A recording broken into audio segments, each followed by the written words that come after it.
Welcome to the Psychology Podcast, where we give you insights into the mind, brain, behavior, and creativity. I'm Dr. Scott Barry Kaufman, and in each episode I have a conversation with a guest who will stimulate your mind and give you a greater understanding of yourself, others, and the world we live in.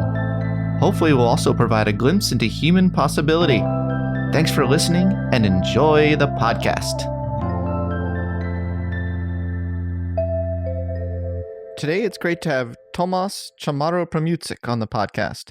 Tomas is the Chief Talent Scientist at Manpower Group, a professor of business psychology at University College London and at Columbia University, and an associate at Harvard's Entrepreneurial Finance Lab.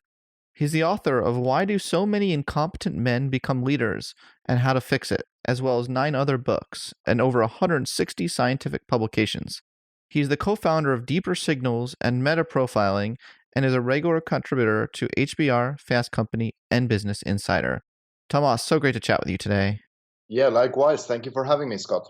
Yeah, what a interesting topic of a book. I didn't see that coming. You know, I've seen your other books, and then this one came out. I was like, why that one? So maybe you could tell me the genesis of this topic. I considered writing one with the title, Why Do So Many Competent Men Become Leaders? But we figured it would sell less because it's not common.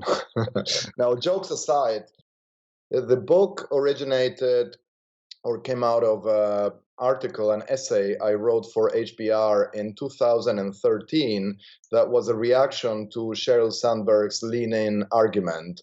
I felt that, people needed an alternative in the form of a psychological explanation of why so many competent women fail to reach the leadership ranks. And in my view, the issue was not that they weren't leaning in or emulating men, but that we're not very good at judging competence in people in general, and we mistake confidence for competence, unfairly and incorrectly reward those who think very highly of themselves, even when they're not very good, and that is to the detriment of those who have talent but are maybe more modest, humble, etc. Yeah, so I'm trying to understand exactly what your narrative differs from the standard narrative. So most people focus on underrepresentation of women in leadership positions through reasons such as like discrimination, and some psychologists argue through motivation, like that women are on average are not as motivated for achievement and social status and things as men. And so you don't deny some of those reasons as well, right? But first of all, you don't deny alternative explanations. Yeah. So basically, There are multiple factors, right? Correct. There's always multiple factors, right? And I definitely, don't deny the kind of contextual, socio-political, let's say the macro factors that contribute to the glass ceiling. We all know, for example, that when countries change maternity and paternity laws to make them similar, it immediately creates a big difference. These are changes to regulations and laws would exist, and they are in the hands of politicians. But then when it comes to the psychological reasons, typically people focus on either differences in ability or motivation. And even though today there are few data-driven people who would argue that there are meaningful differences in the ability to lead, still often those same people would say, it has to do with differences in aspirations, motivations. And actually, if you look at the science that has been published in the last 10, 15 years, throughout the industrialized world, there aren't any differences anymore. Women are as interested in being managers or leaders as men are. Oh, really? Exactly. So even though there may still exist gender differences on other dimensions, like when we look at interests in like math, science versus education, psychology, etc., when it comes to leadership in particular, there does not seem to be gender differences in motivation. That's correct? Correct. And even if you take, for example, the research which I know you're familiar with on, traditional gender differences in vocational interests, even if you look at that, which is based on kind of much older historical differences in gender differences in motivation or vocational interests, you would find that typically men are more interested in things, maybe ideas, and women are more interested in people. Well, what does that tell you about interest in being a manager or being a leader, which is primarily about dealing with people? What a good point. So if anything, you could make the argument that women are better suited for managing humans. Correct. Even when Google fired James Desmore for quoting that research, actually they failed to interpret that. Even his own interpretation of that Right. research would have suggested that, if anything, women are more naturally inclined to be managers. Yeah, so it's an interesting twist, and I think it's a good point. So I'm glad I'm having you on the podcast today. Thank you. So I want to just talk about these reasons that you offer for so many incompetent men. You put forward 3 in this TEDx talk I watched of yours. I'm wondering if we could go through all 3. Is that okay? Sure. And we can talk about each one, Yep. Okay. Yeah, absolutely. So, well, the main reason is a disconnect which exists between people's leadership archetypes, what most people in their fantasized views or models of what it is to be a leader entails, and the attributes that are actually needed to be an effective leader. And so more specifically, I dive into 3 attributes. The first is our emphasis on confidence rather than competence. The second is our emphasis. Let's go through each one and then have a discussion about it. Sure. So first, people focus more on confidence than competence.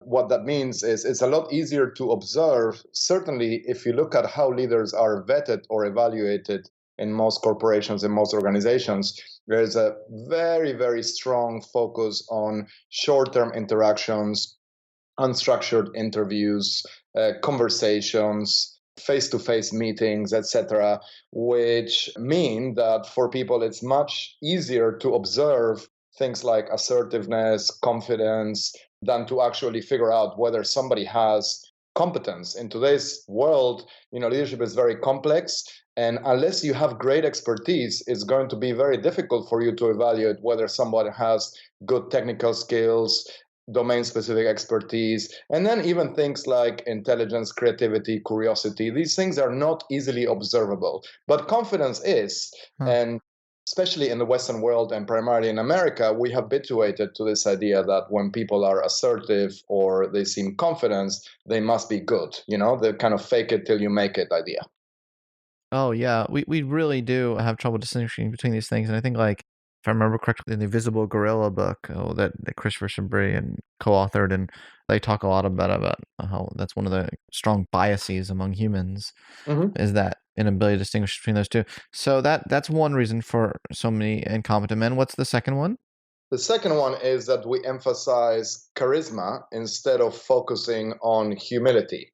In fact, we have been paying lip service to humility for the past 2 or 3 decades, quoting books such as Jim Collins's From Good to Great, saying, oh yeah, the best leaders are humble. But then if you look at our leadership choices, either in organizations or in politics, they very rarely reflect an interest in having leaders who are humble.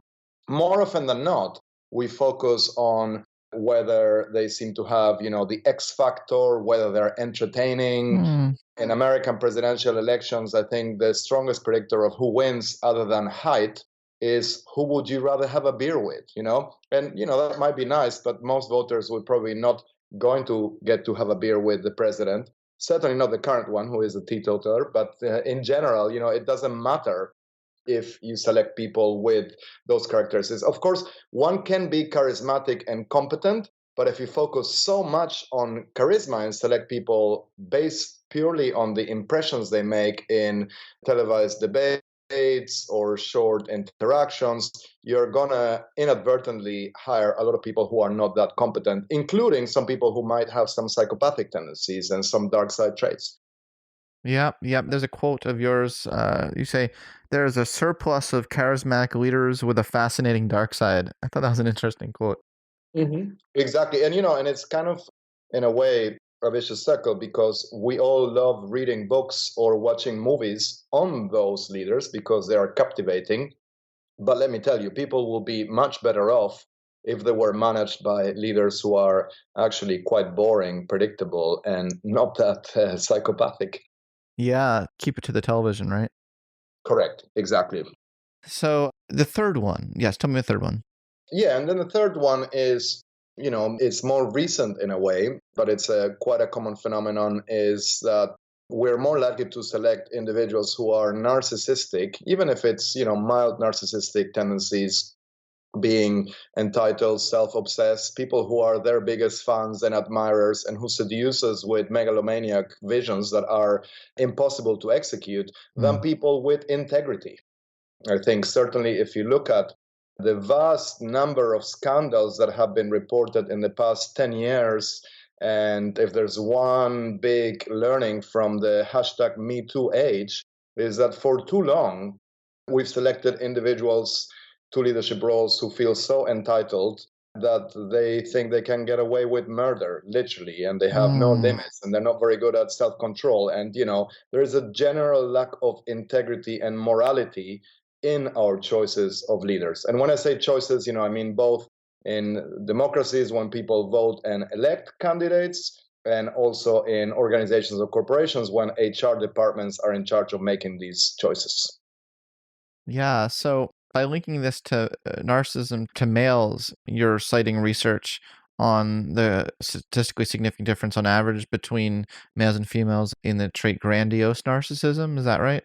Yeah, that's correct. So the Peter Harms study. And it's interesting, in that very study, a meta-analysis, you can see that there's a worrying chronological effect whereby in the last 2 or 3 decades, the gender differences in narcissism have been decreasing, mostly because women are becoming as narcissistic as men. But men still have an advantage. And more importantly, the main point I make is that narcissists over-index in leadership roles. They are at least 3 or 4 times more likely to be in leadership roles than in the, in kind of employees roles or the overall population.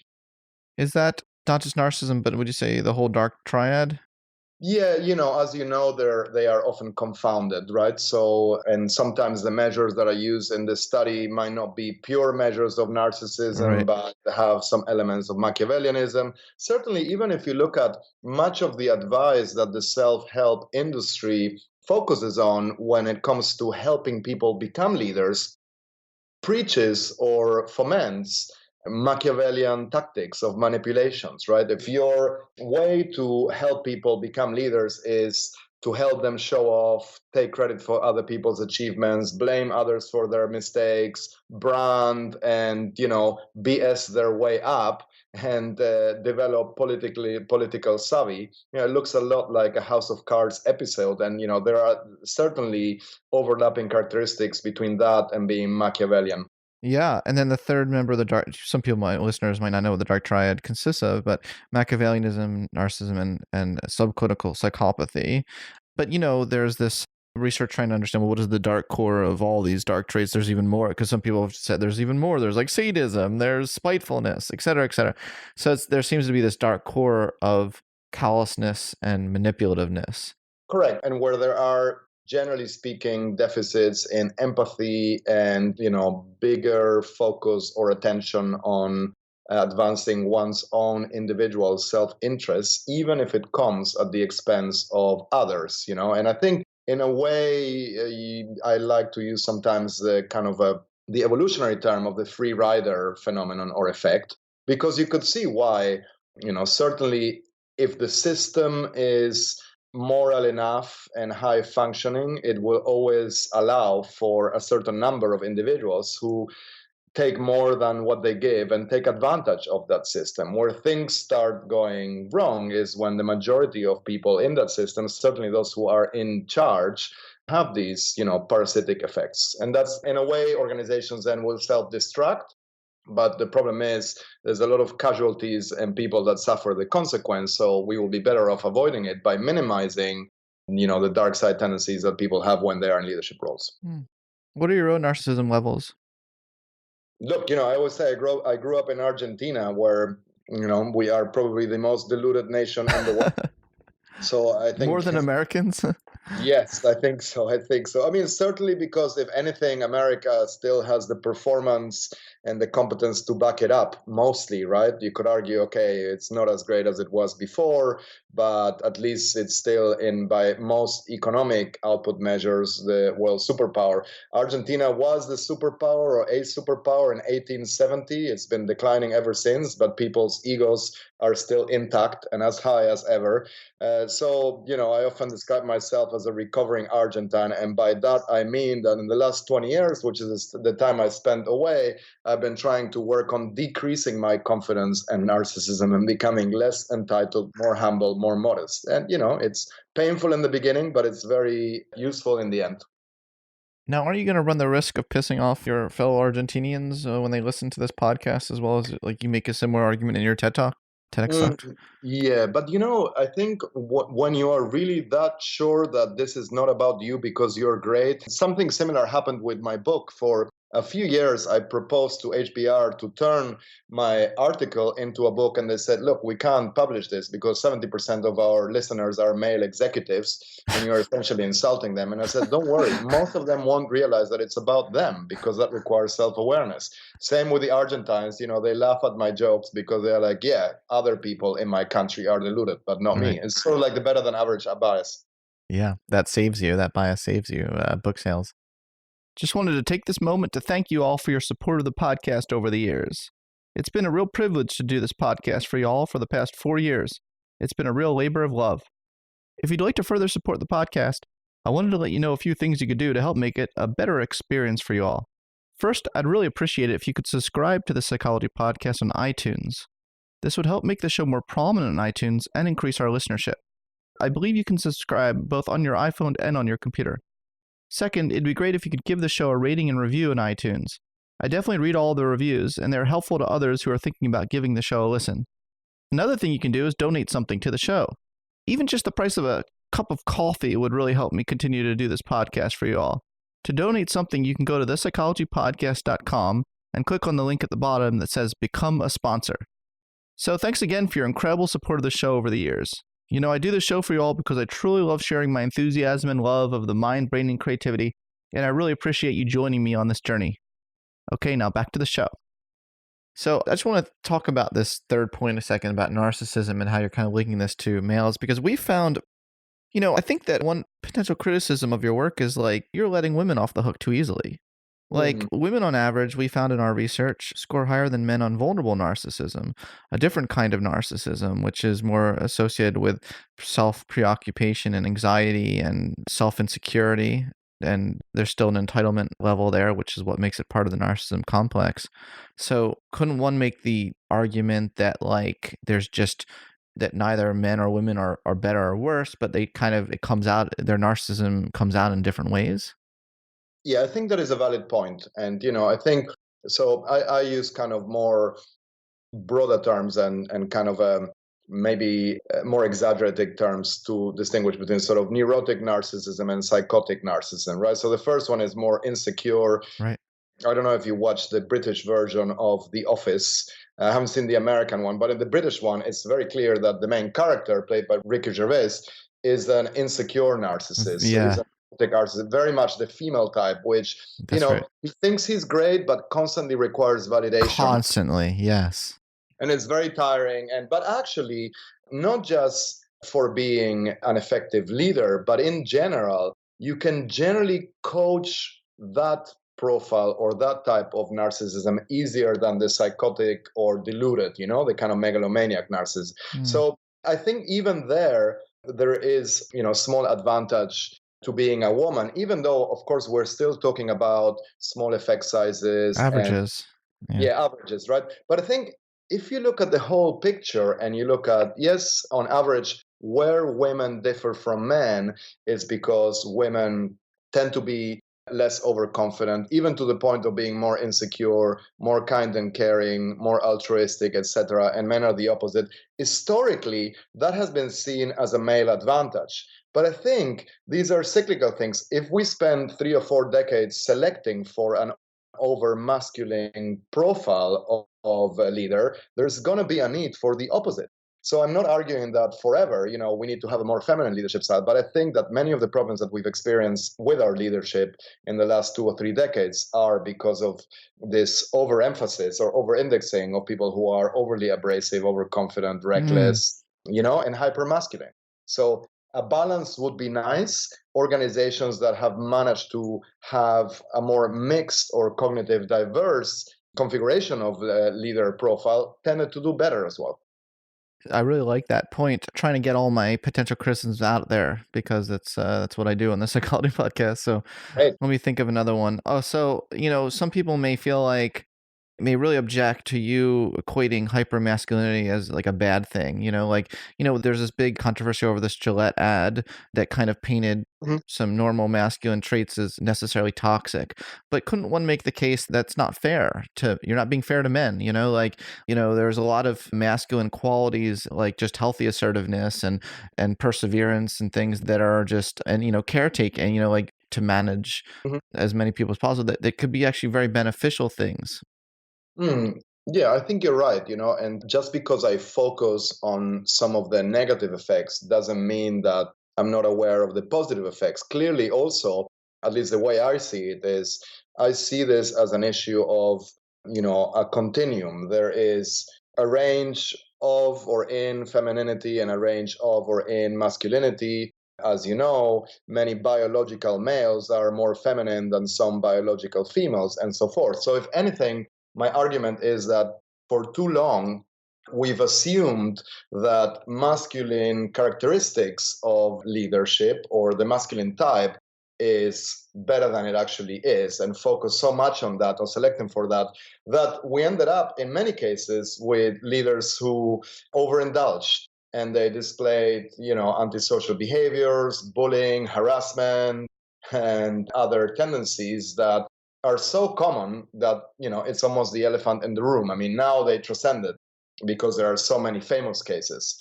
That is not to say that you have maybe healthy features or traits that we've associated with masculinity and that are an effect of masculinity, such as being competitive, being, as you said, confident to a healthy degree. So if anything, there is the bright and the dark side of both, of femininity and masculinity. My point is that we haven't emphasized enough the bright side of being a feminine leader, and actually we haven't been aware enough of the dark side of masculinity. Yeah, that point's very well taken. Okay, so what should we do to improve the quality of our leaders and increase women leadership? Because that's important too, right? I mean, you don't Yeah. want to just make the argument, we just need to make more men be like women. We also need more women, right? Exactly. So, yeah. And so, this is a great question. So again, I have 3 recommendations, which, are part of the and how to fix it part of the book. The first is to follow the science and look for the qualities that actually make people better leaders, especially when they don't usually make people leaders. So things like self-awareness, curiosity, people skills, emotional intelligence, even technical expertise, humility, coachability. Sometimes there is a theoretical understanding that these are desirable competencies and leadership traits, but there's still not much evidence that we actually select leaders on these traits. So basically focus on the right traits. That's the first recommendation. The second one is to distrust our instincts.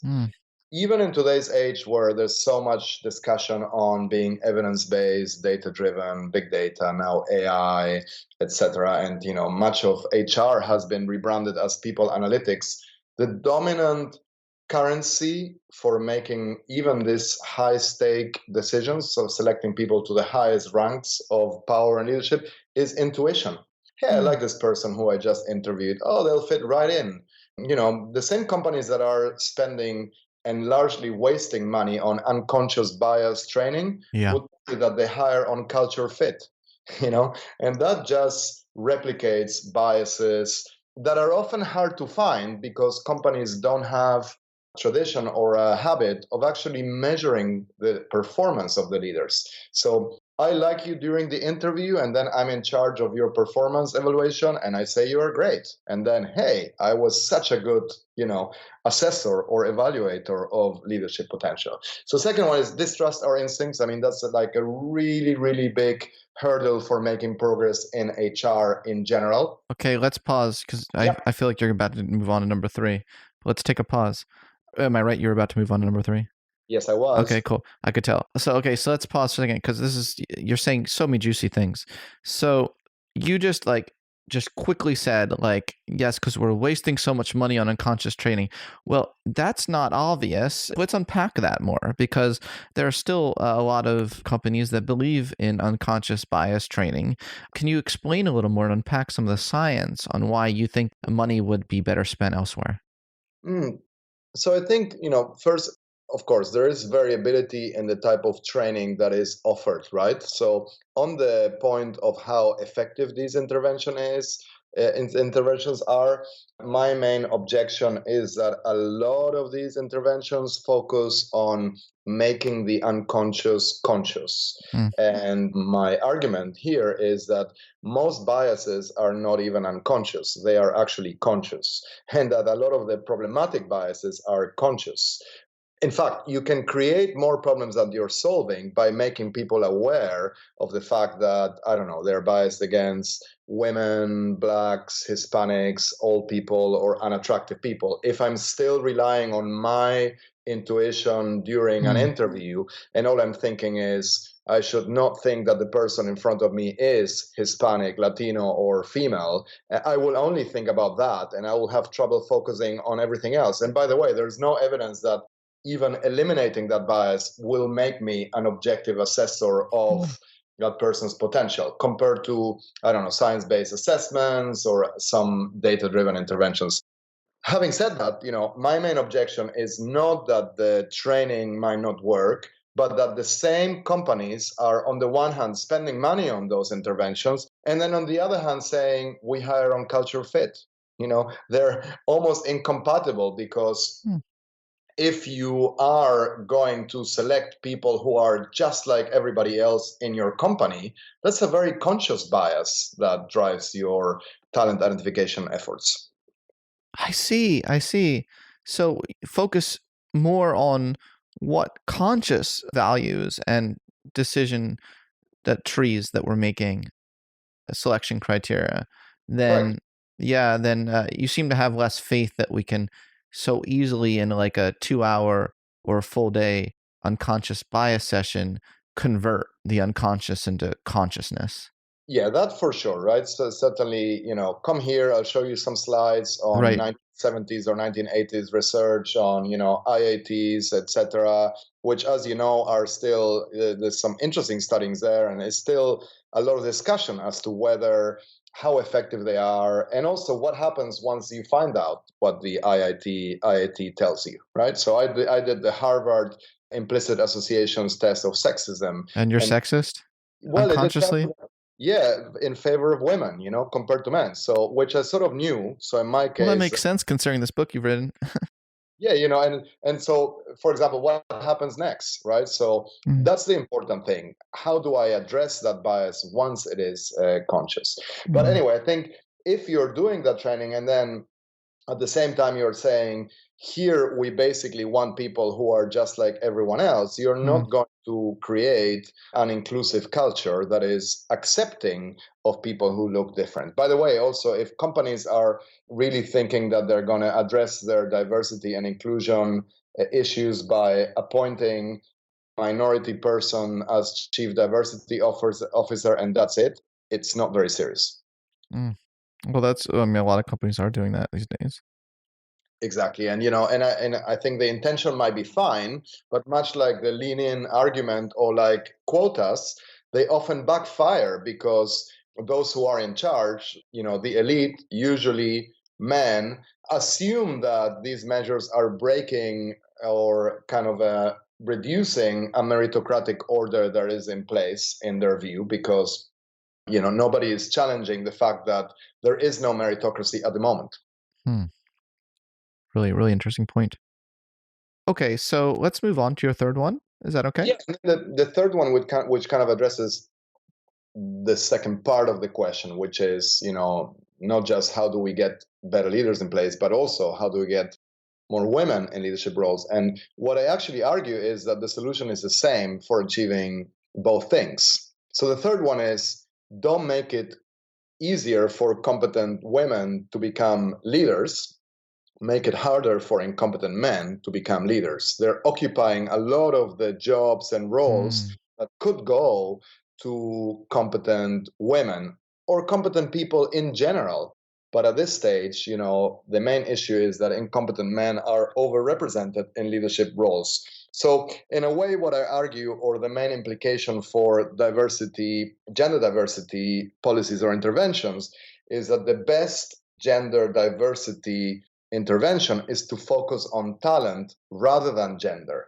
Mm. If you really do assess talent and potential well and select leaders on the basis of their talent and potential, you would not just end up with more women in leadership, you would probably end up with slightly more women than men in leadership roles, which would actually lead to us having to think about positive discrimination policies to help men get to leadership roles. So if anything, it would be a reverse instance from what you have right now.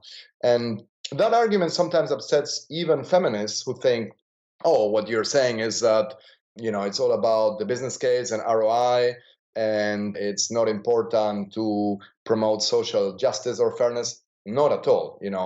I adhere to the social justice and social fairness cause, but I'm also saying that most corporations are not in it to improve social justice and social fairness, and their role in the world is not to reduce inequalities. So if you're planning to persuade them using that argument, it's not going to work. And it might backfire because they think, oh, we're doing it because it's an altruistic reason. That means there can't be a business case and it's not meritocratic. My argument is, look, here is the business case. And that would also, by the way, take care of the social justice issue. But we are simply doing this to actually make you more effective. Mm. Okay, so you're not necessarily a fan of quotas then, or equality of outcome, like forcing that we have to have 50, hiring 50% women, 50% men. You're more in line with the, like things will work itself out in a fair and equitable manner if we focus on talent and reduce our biases. Is that more along the lines of what you're saying? Yeah, absolutely. And I think, you use the right words, because I'm not a fan of quotas, but at the same time, I'm not against them. So if there's no other way and we can't persuade organizations to be more meritocratic, then fine, let's use quotas. But I believe there is a better way, which is to select on talent. And if you do selection in a gender blind way and focus on talent, the issue takes care of itself. So let's talk about talent for a second, because unfortunately I wasn't able to get you on the Psychology podcast to discuss your prior book, The Talent Delusion. So let's try to integrate that a little bit into this discussion. Mhm. So I see a connection there between that book and your current book. And this, the major argument of your prior book was that we need to really rely more on objective data and not on our intuition, which can lead us awry. And you've made a similar argument today about how we need to override our intuitions in a lot of cases, or distrust our instincts, as you put it. So it does seem like this book is a bit of a continuation of your prior one. Would you say that's correct? Yeah, that's correct. And in fact, you could even see there is a trilogy, because before the time, Trilogy. yeah, I mean, obviously not as famous as Star Wars or other, which is probably not even a trilogy, but Yeah, yeah. it's not Back to the Future, but there's still three. And that, the first one is a book on how confidence in general is overrated. We overrate it in ourselves and in others. That was a generic book. Then the talent illusion is, we are not very good at evaluating talent in the context of jobs, works, and most organizations play it by ear, and people don't get helpful feedback to understand what they're good at, what they are, where they can be more valuable, etc. And this one is combining both things, but taking the discussion to the realm of leadership and adding, injecting the gender variable. So, you're absolutely right. And in the talent delusion, I think the main point was that, to some degree, everybody, if they are put in a place where their attitudes, personality, interests, and abilities are in the right place, they're going to be a high performer. Okay. But at present, that doesn't happen very often, because we basically use the wrong criteria and the wrong tools to actually work out what people are good at. That was the talent illusion. Yeah. I can see the connections between all three. But zooming out even further from all three, what would you say is like a key thread of all your like your entire life's work? Individual differences, leaders in the workplace? I don't know. What would you see? That's an interesting question. What would you think is the main one? This is a tricky one. Well, I just said at the most broadest level, I see you being Yeah. very interested in individual differences, personality, Yeah.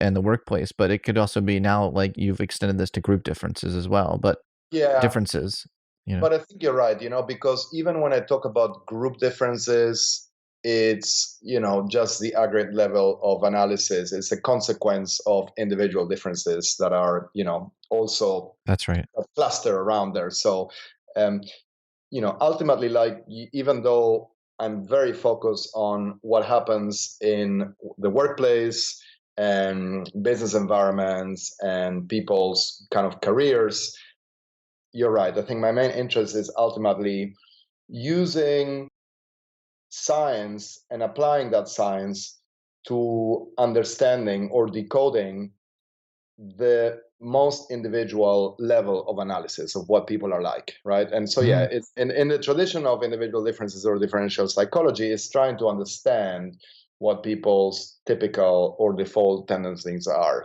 which doesn't mean that they're not going to change sometime, from one situation to another. It doesn't mean, right? Yeah. Yeah. So I'm wondering, what has been the reaction to your book? I mean, I hope it just hasn't been purely stereotypical in the sense that the women applaud you and love you and want to be like, "Oh, Tomas, I want to hug you," and all the men like hate your guts, like for like selling us out. Like, I hope it hasn't simply been that stereotypical. Please tell me that it's not just been the reaction. Yeah, I think you're right. It hasn't simply been that, and it's not the only reaction. But let's say that maybe 30% of it is that, which Yeah, maybe there is some is, of that, right? yeah, Yeah. there is some of that for sure. I think the title is somewhat of a double-edged sword, or mixed blessing. It definitely gets people to pay attention to it, but it also stops people in some instances from actually reading the book, and they have views on it. The reaction suggests that they haven't actually read the book, Yeah. but they have opinions about the title that can be, the title can be polarizing in a way.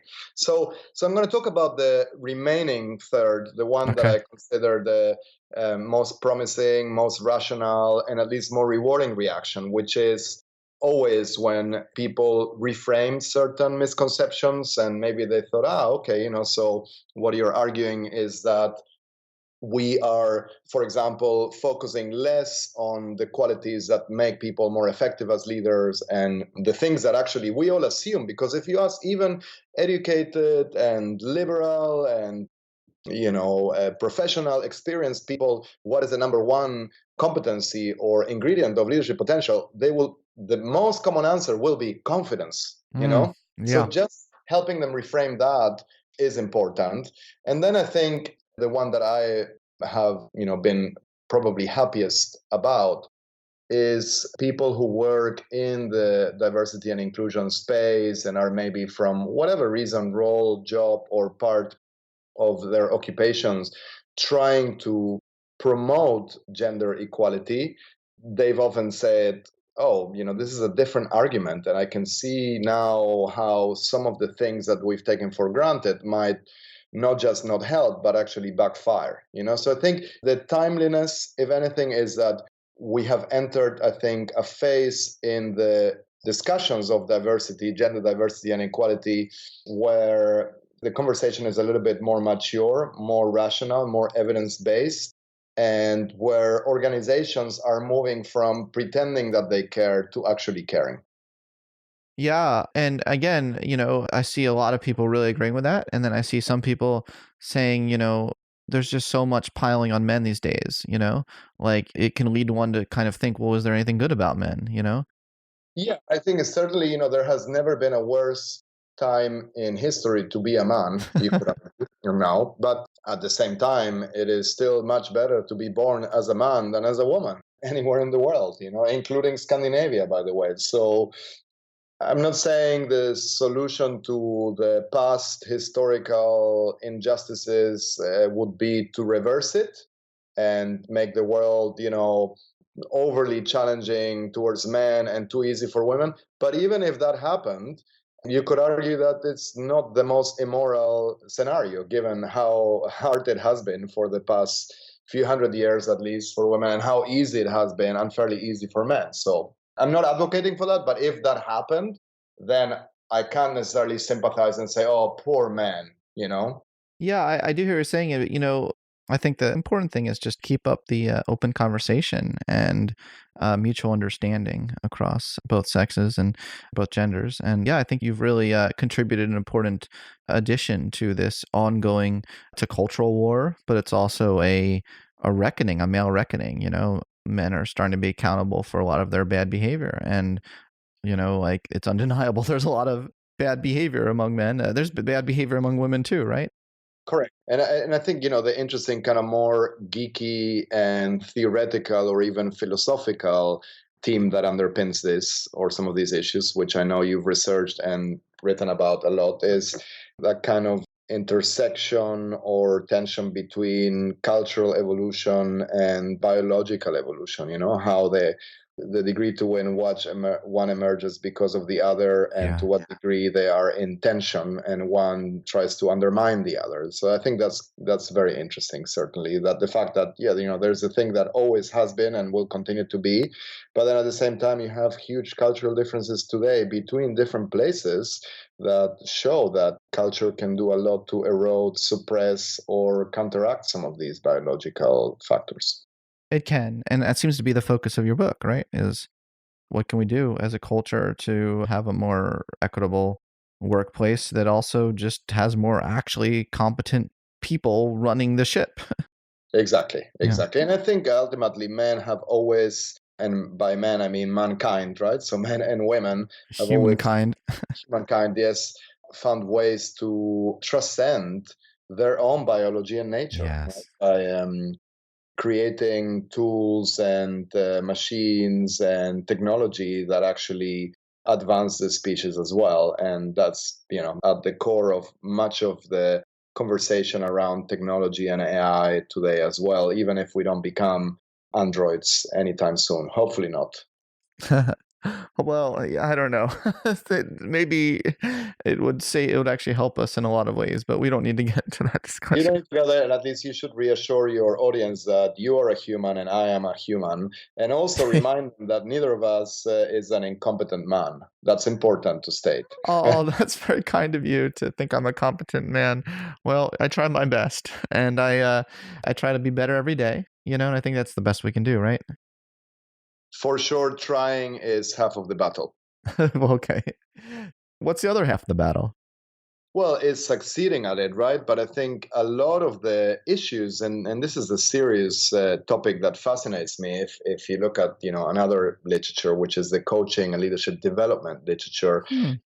which shows very clearly some interventions are more effective than others. Yeah, that's always going to be the case. And the main determinant or driver of whether an intervention is effective is not the coach, is not the methodology, it's the coachee, right? The old joke in psychology, which is how many psychologists it takes to change a light bulb. One, so long as the light bulb really wants to change. you know can people change? Yes, but mostly they don't, because they don't try, or they don't get the right feedback, or they're happy where they are. So I always say the paradox in the world of coaching is that it works with those who need it the least, because they're the people who were already curious, self-critical, Yeah. and eager to change. And conversely, those who have none of these attributes are A, uncoachable, and B, those who need it the most. And they're the ones at the top, usually. Yes, and we won't give specific examples, but yeah, Yeah. it can be the very, very top. Yep. Yeah. Yeah.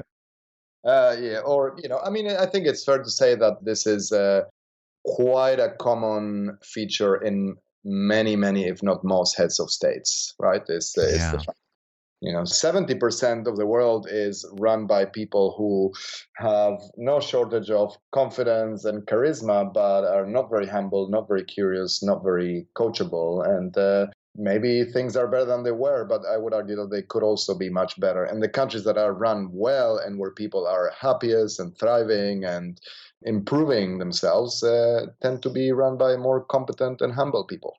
I really like that. So I want to ask you a final question here, unless there's anything else you want to talk about. But, there's this age-old question. I'm going to ask it to you. Do nice guys finish last? This is, sometimes I think is the correct answer.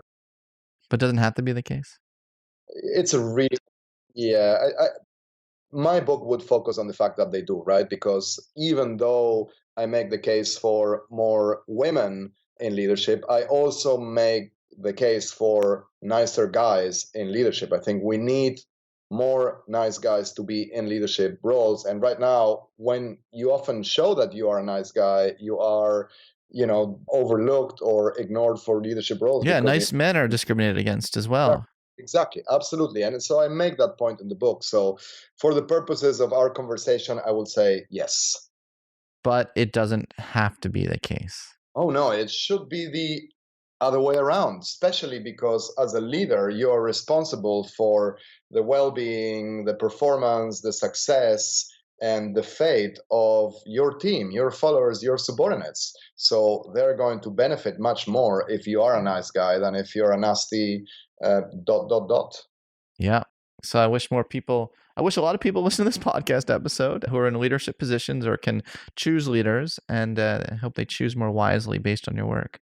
Absolutely. And I think, the men who have expressed positive comments and feedback on the book, and they are also more likely to mentor and support the female case. Yeah.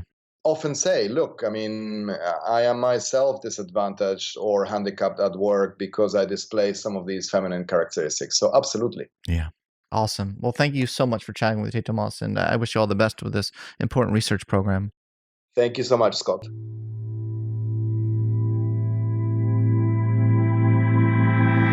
Thanks for listening to the Psychology Podcast. I hope you enjoyed this episode.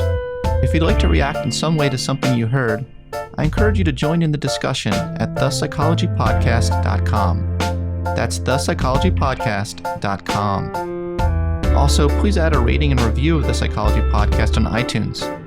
Thanks for being such a great supporter of the podcast, and tune in next time for more on the mind, brain, behavior, and creativity.